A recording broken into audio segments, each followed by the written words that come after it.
우리가 대림절, 작년 12월 대림절부터 시작해서 올해 사순절과 부활절까지 마태복음의 말씀을 가지고 예수님의 선교적 교회를 위한 가르침을 살펴보았습니다.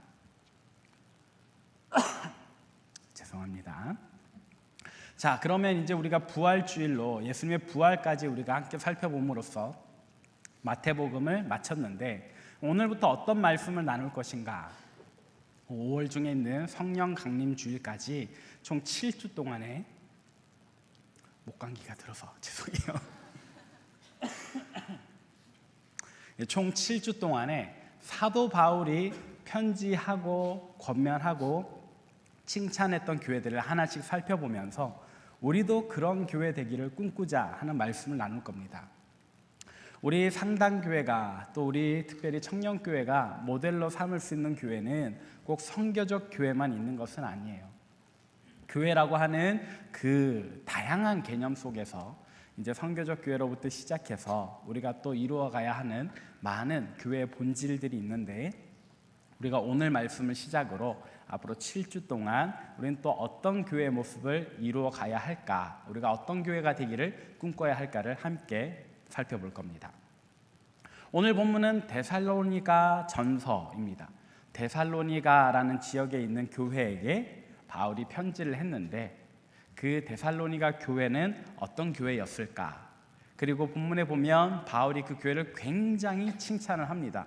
정말로 이렇게까지 칭찬할 수가 있나 할 정도로 엄청난 칭찬을 해주는데, 도대체 어떤 일이 있었기에 바울은 데살로니가 교회를 그렇게 칭찬을 했을까? 그리고 우리는 데살로니가 교회를 보면서 어떤 교회가 되기를 꿈꿔야 할까? 우리 이런 질문들을 가지고 오늘 말씀 한번 살펴보도록 하겠습니다. 자, 데살로니가 교회에 했던 바울의 칭찬은 일단 오늘 본문에서는 두 가지로 정리를 할 수 있겠는데, 먼저 첫 번째, 오늘 본문 2절부터 4절까지를 함께 읽어보도록 합시다. 시작. 말미암아 항상 하나님께 감사하며 기도할 때에 너희를 기억함은 너희의 믿음의 역사와 사랑의 수고와 우리 주 예수 그리스도에 대한 소망의 인내를 우리 하나님 아버지 앞에서 끊임없이 기억함이니 하나님의 사랑하심을 받은 형제들아 너희를 택하심을 아노라. 아멘. 자, 여기 본문에 보니까 바울이 데살로니가 교회를 이렇게 칭찬을 합니다. 믿음이 대단한 교회, 사랑으로 서로 섬기기를, 수고하기를 귀찮아하지 않는 교회, 또 무엇보다도 소망을 가지고 어떤 인내의 기간을 잘 견딘 교회, 무엇보다도 하나님께서 정말로 택하신 교회다. 그들이 어떤 행위를 해서 바울이 이런 칭찬을 하는지는 아직 모르지만, 그러나 바울이 지금 데살로니가 교회에게 하는 칭찬은 엄청난 칭찬이에요. 극찬이죠. 다른 어떤 교회도 사실은 이만큼 칭찬을 듣지는 못했어요. 도대체 데살로니가 교회에 어떤 일이 있었기에, 또 그들의 믿음이 어떠했기에 믿음의 대단한 역사를 이루었다라고 바울이 칭찬을 했던 것일까? 또 그들이 어떤 사랑의 모습을 보였기에 바울이 서로 간의 사랑을 아끼지 않은 교회라고 칭찬을 했을까? 도대체 그들이 품었던 소망은 무엇이기에 그 소망의 인내를 항상 기억했다라며 바울이 이 교회를 이토록 칭찬을 했던 것일까? 우리가 이제 말씀의 깊은 데로 한번 들어가 보도록 하죠. 먼저 데살로니가라고 하는 그 도시에 대해서 잠깐 살펴보는 것이 좋겠습니다. 데살로니가는 어떤 도시인가? 여러분들 세계 지도를 머릿속으로 한번 그려보세요. 이탈리아 로마가 이 로마 제국의 수도입니다. 거기를 가운데로 두고 살짝 동쪽 편으로 가다 보면 옛날 마게도냐라고 했던 제국이 있었는데, 그 제국의 영토, 알렉산더 대왕이 다스렸던 그 영토, 그것을 이 성경 시대에만 해도 마게도냐 지방이라고 불렀습니다. 근데 이 마게도냐 지방이 로마는 굉장히 멀리 떨어져 있는 거예요. 사실 로마는 지중해를 끌어안고 있다라고 표현해도 될 만큼 그 지중해 지역을 삥 둘러가며 다 장악을 했기 때문에 사실 중앙에 있는 수도 로마가 각 지역을 면밀히 이렇게 지도할 수는 없었습니다. 그래서 예전에 제국이었던 곳들은 따로 떼서 무슨 주라고 칭하고 거기에 도청 소재지를 하나씩 두는 거예요. 오늘 본문에 나오는 데살로니가라는 도시가 이 마게도냐 지방을 담당하는 수도였다. 도청이 있는 곳이었다. 그런데 이 제국의 심장 로마가 얼마나 휘황찬란한지 몰라요. 근데 당시에 이런 도청 소재지들, 그 주의 심장, 그 작은 수도라고 하는 곳들은 다 로마를 본따 만듭니다. 이게 굉장히 발전된 정치 체계, 또 휘황찬란한 로마의 건축물들이 각 지방의 수도에 있는 거예요. 오늘 데살로니가도 그런 도시인 거예요. 그렇게 데살로니가는 이 지역의 행정 중심지였다. 근데 이 데살로니가는 또 어떤 곳이냐? 그 바닷가에 붙어 있어요. 항구 도시였다라는 겁니다. 그리고 로마가 동쪽으로 가는데 이렇게 주로 사용했던 그 고속도로가 하나 있어요. 그 고속도로가 또 이 데살로니가를 지나가요. 항구가 있고 고속도로가 있다. 뭐예요? 교통 중심지다. 사람들이, 교역로가, 물자들이 모이고 흩어지는 그런 무역 중심지였다. 돈이 많은 그런 도시죠. 그리고 여러분도 혹시 올림푸스 산이라고 아십니까? 그리스 로마 신화에 제우스를 비롯한 모든 신들이 모여 사는 그들만의 동네, 그게 바로 올림푸스 산인데, 실제로 실존하는 산입니다. 거기에 가면 뭐 그 신들을 지금도 만날 수 있는가? 그건 아닌데, 어쨌든 이 그리스 로마 신화에 나오는 올림푸스 산은 실존하는 산이다. 그게 어디에 있다? 마게도냐에 있고, 정확히는 데살로니가 도시 옆에 있는 거예요. 자, 그러면 데살로니가라는 도시는 행정 중심지자, 교통 중심지자, 우상 숭배 중심지였다. 돈이 모이고 성공이 눈앞에 있고 우상, 그것도 그리스 로마 신화의 그 모든 신들을 만나보고 경험할 수 있는 그런 우상 숭배 중심지였는데, 그런 곳에서 신앙생활하는 사람들은 어떤 사람들이었을까? 사실 바울이 이 데살로니가에 가기 전에 예수 그리스도를 믿는 사람들은 없었다고 봐도 무방합니다. 유대인들은 있었어요. 유대인들은 당시에 이 로마 제국 전역으로 퍼져 있었기 때문에 이 데살로니가라는 도시에 유대인들은 이미 있었습니다. 회당도 있었어요. 그러나 부활하신 예수 그리스도를 믿는 사람은 적어도 바울이 가기 전에는 아무도 없었다. 그러면 이 데살로니가 교회는 언제 어떻게 생긴 걸까? 바로 바울이 거기서 전도하면서부터 생겼는데, 아직 교회라고 부를 만한 게 없으니까 바울이 어떻게 전도를 했는가? 바울의 전도 방법은 크게 두 가지로 보는데요. 먼저 첫 번째는 아까 말했던 유대인 회당에서 설교를 하는 겁니다. 두 번째는 사람들이 모이는 광장에서 연설을 하는 겁니다. 근데 오늘 데살로니가에서는 바울이 좀 다른 방법을 썼다라고 학자들이 추정을 해요. 어떤 거냐? 바울의 생업이 있어요. 이게 천막을 만드는 것, 텐트를 만드는 것. 당시 이 텐트는 그 간이로 쓸 수 있는 어떤 지배의 역할을 하는 거거든요. 햇볕을 가리는. 바울이 데살로니가에 가서 가게를 열어요. 그냥 조그만 구멍 가게를 하나 얻습니다. 거기에서 이제 텐트 장사를 하는 거예요. 근데 텐트, 어떤 사람들이 와서 여기 텐트 잘한다면서요, 텐트 하나 만들어주세요. 몇 평짜리 만들어 드릴까요? 뭐 한 5평짜리, 뭐 20평짜리, 이번에 우리가 옥상에서 연회를 하니까 한 150평에 걸칠 수 있는 뭐 텐트 6동 만들어주세요. 그러면 이제 그 자리에서 바울이 바느질 해가면서 텐트를 만드는 거예요.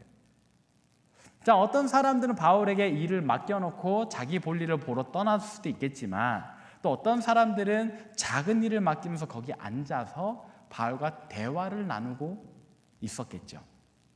마치 그런 겁니다. 여러분도 구두굽 갈 때 이렇게 구두소선서에 구두를 맡겨놓고 볼일을 보고 올 수도 있지만, 맡겨놓고 거기 앉아 있을 수도 있잖아요.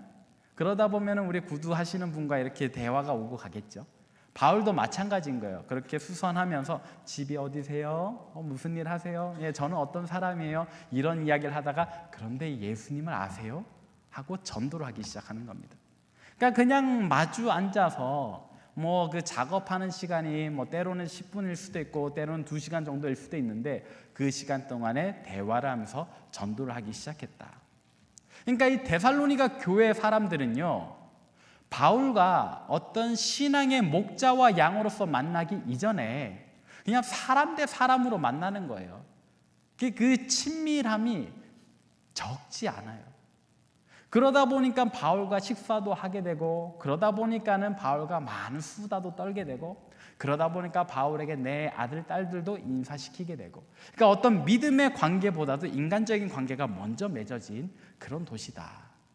그러다 보니까 바울의 마음속에 데살로니가 교회의 교인들은 어떤 사람들인가? 정말로 친구, 함께 사는 사람, 내 가족 같은 그런 존재들이다. 자, 그런데 이들에게 어떤 문제가 생깁니다. 그건 어떤 문제였을까? 바울이 유대인이다 보니까, 또 학식 있는 당대의 유대교의 차세대 리더의 그런 사람이었으니까 이 유대교 회당에서 바울에게 설교를 부탁을 해요. 바울이 회당에 가서 설교를 3번을 하게 되는데 무엇을 전했나? 사도행전 17장에 그 내용이 나옵니다. 우리 사도행전 17장 1절부터 3절 같이 읽어볼게요. 시작. 그들이 암비볼리와 아볼로니아로 다녀가 데살로니가에 이르니 거기 유대인의 회당이 있는지라 바울이 자기의 관례대로 그들에게로 들어가서 새 안식일에 성경을 가지고 강론하며 뜻을 풀어 그리스도가 해를 받고 죽은 자 가운데서 다시 살아나야 할 것을 증언하고 이르되 내가 너희에게 전하는 이 예수가 곧 그리스도나 하니. 아멘.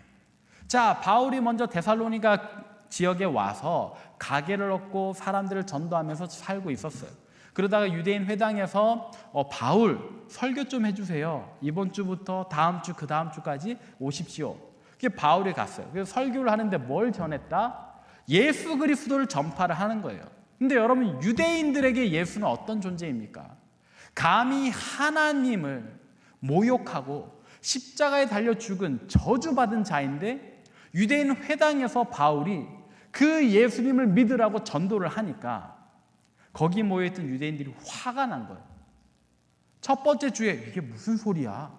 두 번째 주에 쟤 지금 뭐라는 거야? 세 번째 주 설교까지 듣고 나서 저놈 죽여야 되겠다라고 생각을 한 거예요. 여러분, 유대인들은요, 화가 나면 일단 돌을 찾습니다. 그리고 그 돌을 가지고 막 던져요. 심하면 때려 죽여요. 그게 유대인들이 행하는 행패의 모습이에요. 근데 걔네는 왜 그러는가? 왜 이렇게 야만적인가? 아니요, 그들에게는 이게 율법으로 보장되어 있는 형벌인 거예요. 특히나 신성 모독에 관해서.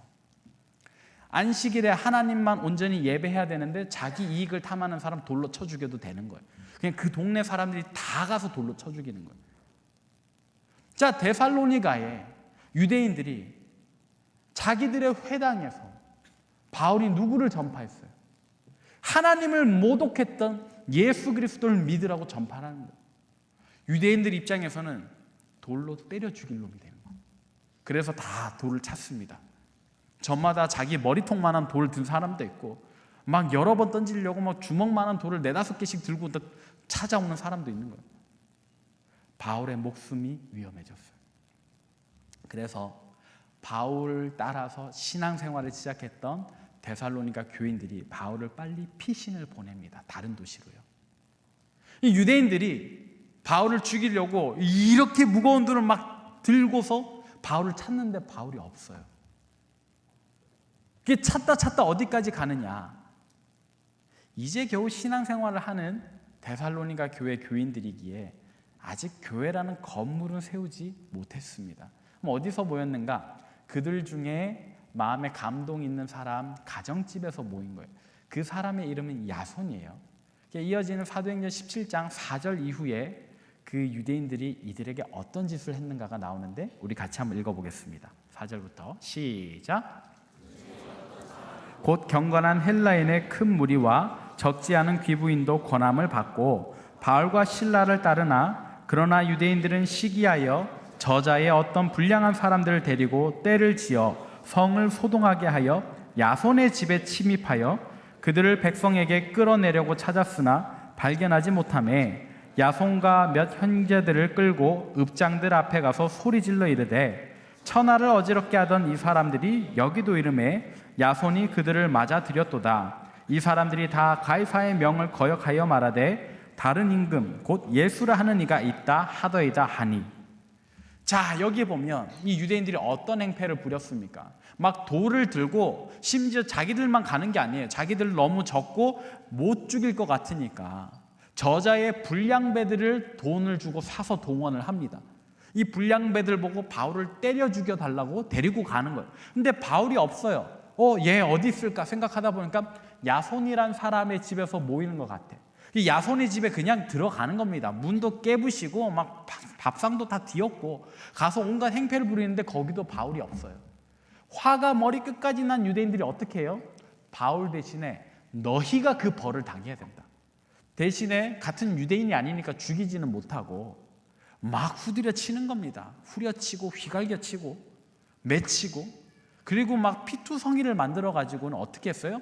질질 끌고 읍장들 앞으로 데리고 가는 겁니다. 경찰서에 끌고 가는 거예요. 그리고는 얘네가 반역했다고 밀쳐버리는 거죠. 자, 바울의 입장이 아니라 데살로니가 교회 교인들 입장에서 한번 생각해 봅시다. 우리는 그냥 바울이 전했던 예수라는 사람이 바울의 말을 듣고 보니 정말 하나님의 아들인 것 같아서 우리끼리 모여서 신앙생활을 하고 있었어요. 예배드리고 우리끼리 사랑의 교제를 나누고. 그런데 낯선 무리가 갑자기 막 문을 깨부시고 들어오는 겁니다. 그리고 주먹을 막 휘둘러요. 내 코뼈를 부러뜨리고 내 안경도 부러뜨리고 나를 막 업어치고 나를 피떡으로 만들어요. 그리고는 내 머리채를 끌고 저작거리를 지나서 읍장들에게로, 그 지역의 유지들에게로 끌고 가는 겁니다. 그리고 하는 말이 뭐예요? 반역을 행했다라는 거예요. 여러분들이 오늘 신앙생활을 하는데 이런 일을 당한다라고 생각을 해보십시오. 여러분들은 그 신앙생활을 계속해 나가실 의향이 있으십니까? 자, 다시 바울의 입장으로 돌아와서 바울은 데살로니가 교회 교인들의 도움으로 다른 지역으로 잘 피신했어요. 그러나 그 마음은 어떻겠습니까? 야, 나는 뭐 이렇게 괜찮아, 다른 데 가자 이랬겠어요?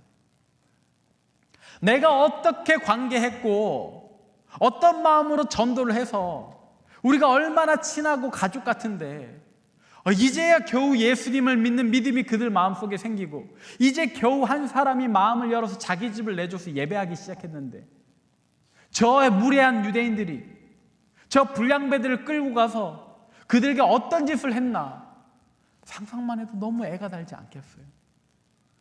여러분, 비 오는 날 베란다 창문만 열어놔도 마음이 막 걱정이 되잖아요. 그런데 내 사랑하는 가족과 같은 이들을 저 불량배들이 찾아갔다라고 생각해 보십시오. 바울의 마음이 얼마나 걱정되겠어요. 그들이 너무 다치진 않았을까? 혹 너무 심한 일을 당하진 않았을까? 무엇보다도 이제 겨우 믿음을 가지기 시작했는데 그들이 예수를 떠나버리면 어떡할까? 그러나 바울이 가서 확인할 수 없잖아요. 어떻게 해요? 고민 끝에 자기를 쫓아다니던 디모데라는 사람을 이 데살로니가 교회에 보냅니다. 무사한가 어떤가? 그런데 디모데가 가서 바울에게 편지를 써요. 바울, 데살로니가 교인들이요 좀 험한 일 당하긴 했어요. 근데요 오히려 더 굳은 믿음을 가지고 있어요. 괜찮대요. 온 교회가 매맞은 사람들 보듬어 주고 있고요. 온 교회가 이 사람들 원래 감옥에 갇혔는데 헌금 모아서 보석금 내고 건져냈어요. 그리고 함께 모여서 오히려 예수를 위하여 고난당했다고 기뻐하고 있어요. 바울 얘네 걱정 안 해도 돼요. 얘네 진짜 대단한 믿음 가지고 있어요. 그 편지를 받고 나서 바울이 막 감동이 밀려오는 거예요. 그래서 오늘 편지로 이 데살로니가 교회 교인들을 칭찬을 하는 겁니다. 어떤 표현으로요? 아까 보셨잖아요. 믿음의 역사. 예수 그리스도를 믿는 그것 때문에 불량배들이 몰려와서 돌로 막 내리쳐도 그들의 믿음이 꺾이지 않았다. 또 그들이 정말로 어처구니 없이 억울하게 매맞고 감옥에 갇혔는데 그냥 그 몇 사람들의 문제라고 생각하고 다른 교인들 떠나버린 것이 아니라 함께 신앙생활했던 사람들이 공동의 문제로 인식하고 다친 사람들을 싸매어주고 또 자기들의 그 재정을 더 털어서 자기 이렇게 다음 달에 우리 딸 생일 그런 비용들을 털어서 감옥에 갇힌 이들을 구해냈다. 그런 사랑의 수고. 무엇보다도 이런 험한 일을 당했는데 그래 안 믿을 걸 그랬어. 믿었더니 좋은 일 없네. 이러고 믿음을 포기해버리는 게 아니라 도리어 어떻게 돼요? 소망에 있네. 정말로 예수님께서 우리를 아시겠지. 우리가 예수 믿는 것 때문에 이런 박해를 당했는데 주님 다 아실 거야. 그래서 언젠가 우리가 예수님 만날 때 그때 우리를 칭찬해 주시겠지. 그때까지 우리가 좀 더 신앙생활하면서 기다리자 하는 그런 소망의 인내를 가진 거예요. 바울이 그것을 꿰뚫어 보고 오늘 데살로니가 교회인들을 칭찬을 하는 겁니다. 사랑하는 여러분, 우리도 그런 교회가 되면 좋겠어요. 오늘 우리가 살아가면서 일상 속에서 참 여러 가지 믿음의 역사가 흔들릴 만한 사건들 많이 겪지 않습니까? 예수 그리스도를 믿는 것 때문에 우리에게 어떤 불편함이 찾아올 때, 안 믿는 척하면, 난 그리스도인이 아닌 척하면 차라리 수월하게 살 수 있었던 그때, 사실은 그게 우리에게 찾아오는 믿음의 시험이잖아요. 바로 그때 우리도 이 데살로니가 교회처럼 믿음의 역사를 일으키는 그런 교회 될 수 있으면 좋겠습니다. 또 우리 가운데 누군가가 어려운 일 당했을 때 나와는 상관없는 일이라 외면해버리는 교회가 아니라 나의 문제로 함께 공감하면서 그런 사랑의 수고와 섬김을 기꺼이 감당하는 그런 교회가 되면 좋겠습니다. 그리고 이것을 단지 한두 번 아니라 그냥 내 인간적인 체면 치료로 하는 게 아니라 정말로 부활의 예수님께서 아신다라는 그런 소망을 가지고 주님 다시 오시는 그날까지 인내로서 나아가는 그런 교회 되면 좋겠습니다. 우리 상당 청년교회가 목표해야 할 교회가 이런 모습인 거예요. 근데 여러분, 바울의 칭찬이 여기서 그치지 않아요. 바울은 또 어떤 칭찬을 했는가? 우리가 본문 말씀 뒷부분을 함께 읽어보겠습니다. 데살로니가 전서 1장 6절부터 8절입니다. 함께 읽습니다. 시작. 또 너희는 많은 환난 가운데서 성령의 기쁨으로 말씀을 받아 우리와 주를 본받은 자가 되었으니 그러므로 너희가 마게도냐와 아가야에 있는 모든 믿는 자의 본이 되었느니라. 주의 말씀이 마게도냐와 아가야에만 들릴 뿐 아니라 하나님을 향하는 너희 믿음의 소문이 각 처에 퍼졌으므로 우리는 아무 말도 할 것이 없노라. 아멘. 자, 바울이 데살로니가 교회 교인들을 두 가지로 칭찬했다고 했습니다. 첫 번째는 아까 했던 표현, 믿음의 역사, 사랑의 수고, 소망의 인내. 두 번째는 뭐예요? 모든 믿는 자의 본이 되었다라고 하는 그런 칭찬. 데살로니가 교회 교인들은요, 비록 숫자는 적지만 정말로 대단한 믿음과 사랑과 소망을 자랑함으로써 그 당시에 모든 믿는 사람들의 본이 되었어요. 우리 상당교회도, 우리 상당 청년교회도 이런 교회 되면 좋겠어요. 우리 안에 일어나는 어떤 신앙의 좋은 모습을 저 중부 명성교회도 보고 부러워할 수 있기를, 저 복대교회도 보고 부러워할 수 있기를, 아니 모든 믿지 않는 사람들까지도 보고서 상당교회 청년들은 정말로 이 험악한 세상, 어두운 세상에서도 빛 가운데 살아가더라.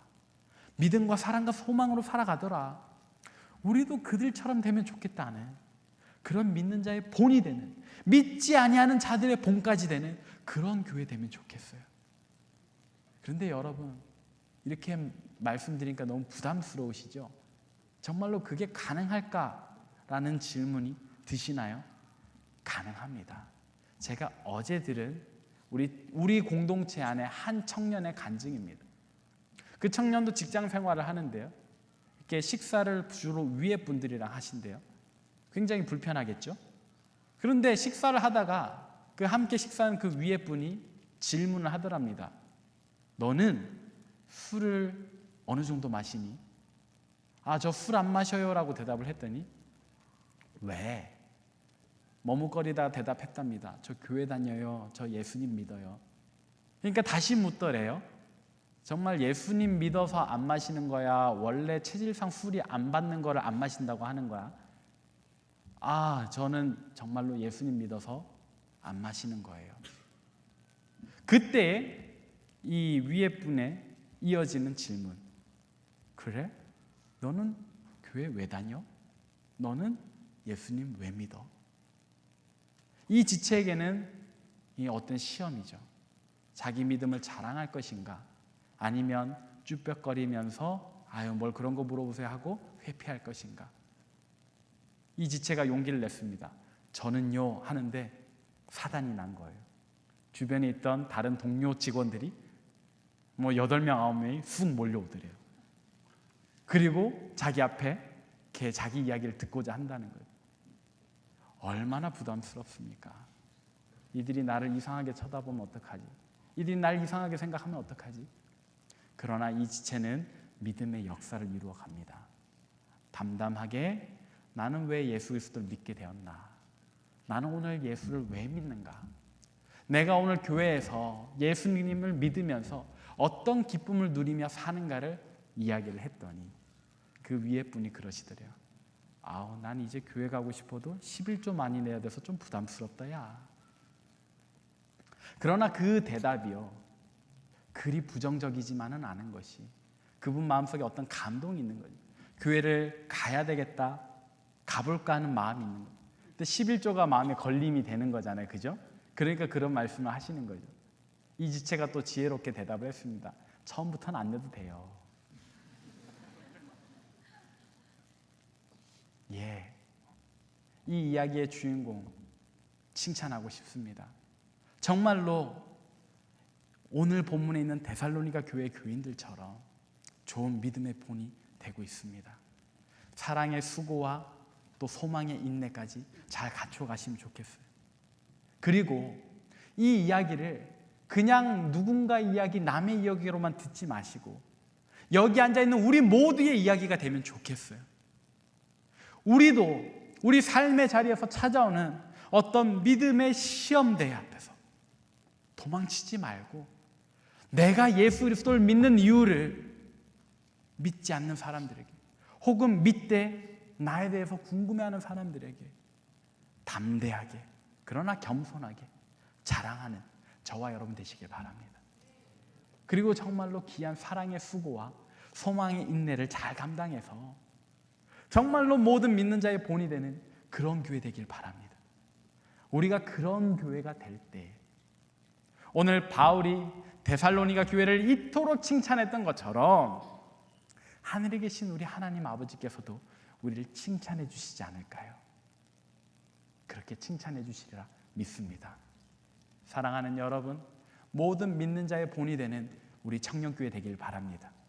정말로 믿음의 역사와 사랑의 수고와 소망의 인내를 기꺼이 잘 감당하는 우리 청년교회 되길 바랍니다.